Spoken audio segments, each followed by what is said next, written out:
పెంచారు. తమిళనాడు, బెంగాల్ ఎన్నికల సమయంలో 3 రోజుల ప్రత్యేక సమావేశాలు నిర్వహించి మహిళా బిల్లు, నియోజకవర్గాల బిల్లును తీసుకొచ్చింది అన్నారు. కాంగ్రెస్ హయాంలోనే మహిళా రిజర్వేషన్ బిల్లును రాజ్యసభలో ఆమోదించామని, మహిళా రిజర్వేషన్ కు ఎప్పుడూ తమ మద్దతు ఉంటుందని స్పష్టం చేశారు. కాంగ్రెస్ పై బీజేపీ విష ప్రచారం చేస్తుందని ఆరోపించారు. దక్షిణాది రాష్ట్రాలకు జరుగుతున్న అన్యాయంపై ఏపీలో ఉన్న 2 పార్టీలు ఖండించలేదని వ్యాఖ్యానించారు.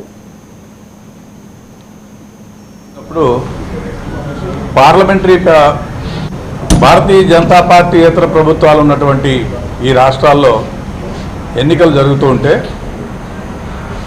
ప్రధానమంత్రి గారు కానీ, హోంమంత్రి గారు కానీ, పార్లమెంటరీ అఫైర్స్ మినిస్టర్ కానీ బాధ్యతారహితంగా 3 రోజుల ప్రత్యేక సెషన్ని ఏర్పాటు చేయడం, దాంట్లో రాజ్యాంగానికి సంబంధించి అతి కీలకమైనటువంటి ముఖ్యమైనటువంటి బిల్లుని ప్రజెంట్ చేయడం, ఈ అంశాలన్నింటినీ చూసినప్పుడు పార్లమెంటరీ వ్యవస్థ, పార్లమెంటరీ ప్రజాస్వామ్యం దాని విలువలు దిగజారుతున్నాయనేటువంటి భావన కలుగుతుంది.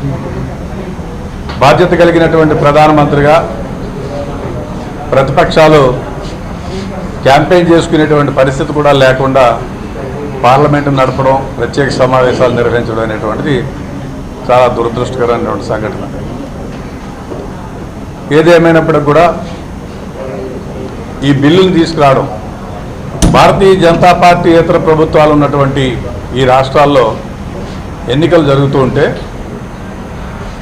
ప్రధానమంత్రి గారు కానీ, హోంమంత్రి గారు కానీ, పార్లమెంటరీ అఫైర్స్ మినిస్టర్ కానీ బాధ్యతారహితంగా 3 రోజుల ప్రత్యేక సెషన్ని ఏర్పాటు చేయడం, దాంట్లో రాజ్యాంగానికి సంబంధించి అతి కీలకమైనటువంటి ముఖ్యమైనటువంటి బిల్లుని ప్రజెంట్ చేయడం, ఈ అంశాలన్నింటినీ చూసినప్పుడు పార్లమెంటరీ వ్యవస్థ, పార్లమెంటరీ ప్రజాస్వామ్యం దాని విలువలు దిగజారుతున్నాయనేటువంటి భావన.